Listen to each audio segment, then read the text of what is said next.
Thank you very much for coming.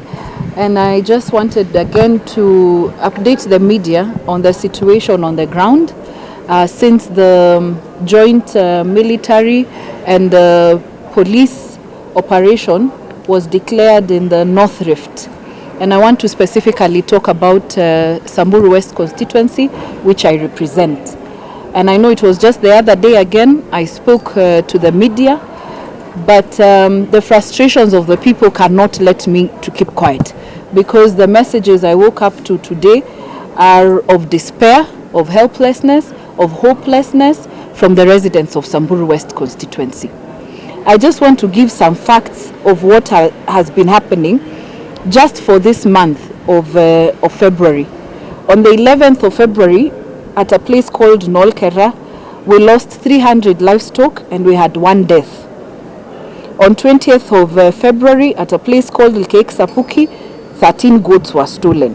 On 18th of February, at a place called Ndikir, we had 20 goats of a family that were stolen. Then yesterday, we had 3 separate incidences in a place called Tinga, where we had livestock stolen, and they even have the audacity to get into people's homes, steal basic small things like blankets and everything, and these are people who are armed. This afternoon, they went to a mzee called Mzee Letoya.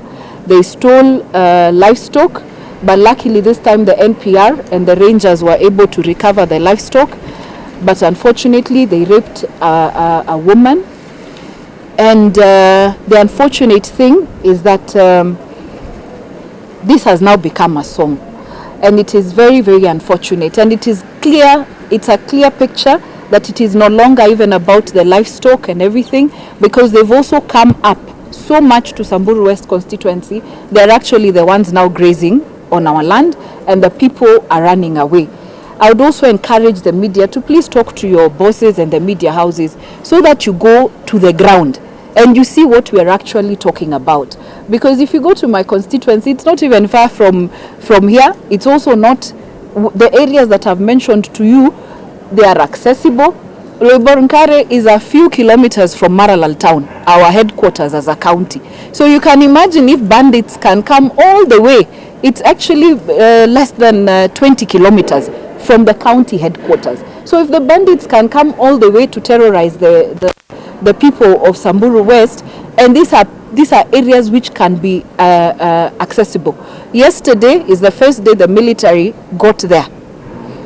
There was shootout between the two, between the criminals of our neighboring constituency Tiati and the military guys who are there. You can confirm with the people who are on the ground.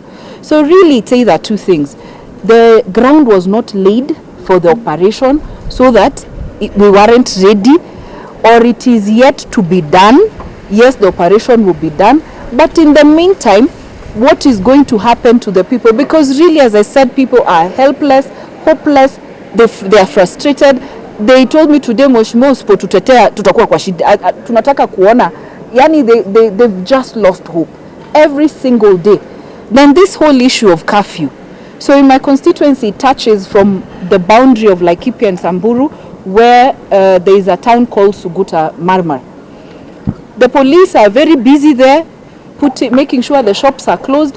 People are in their houses, shops have been closed, and also people even who are traveling through Suguta going maybe to Maralal, past 6, the buses are stopped and people are put in.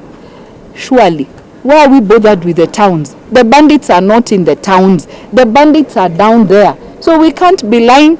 I have seen in the supplementary budget, we have added money for this operation. So we also can't as a country be putting money for an operation which is not bearing fruits. You can imagine in a month where you have 7 incidences.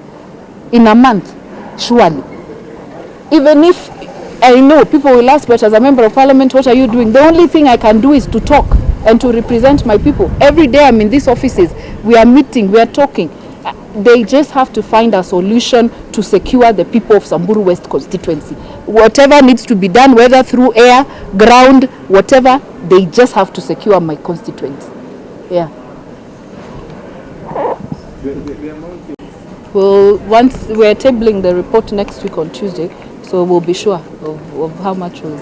Saki divert attention to mambo za nene. So as I said yesterday is when the first, the first batch or the first 2 trucks, we saw them there.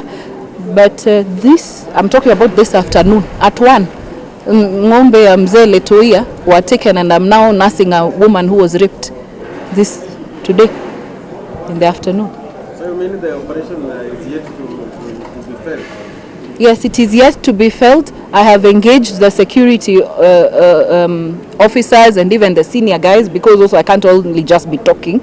I have been engaging them, but they're saying every other time is that mheshimiwa, just give us a few days, utaona, utasikia, mutafeel. Sasa tutafeel lini na watu wanaendelea kuumia na mali yao inaenda na watu wanauawa, wamama ndio hawa wanaumizwa mchana by the way. And then the other issue is this. So you tell the residents of that area to be indoors. You know, people also have to understand how this works. So the people who are coming in, the bandits, are coming from my neighboring county. So you've told the people of my constituency to be indoors by 6, which they are. So wanaingia wanaketi kwa manyumba yao. Then the bandits now roam around there. I thought the reason why you're telling the locals to be in the house, so that anybody else who is seen roaming around should clearly be, who are you? But now the police are busy in the towns, making sure the shops are closed and all that, instead of patrolling and protecting these people. So right now they're just saying, sasa tutatoroka, they all want to go and live in Maralal. Sasa schools will be closed, people will run away and go and live in Maralal. How are we going to survive in Samburu West constituency? And my constituency, by the way, you'll be so shocked. It is so different even from these other constituencies we are talking about. It's accessible, it's arid. Saizi watu wanahama, wameacha mashamba zao.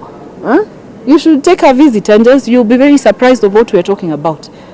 The issue of the unless there is someone who just doesn't want this business to end. Yeah. The issue of the senior guys, is it?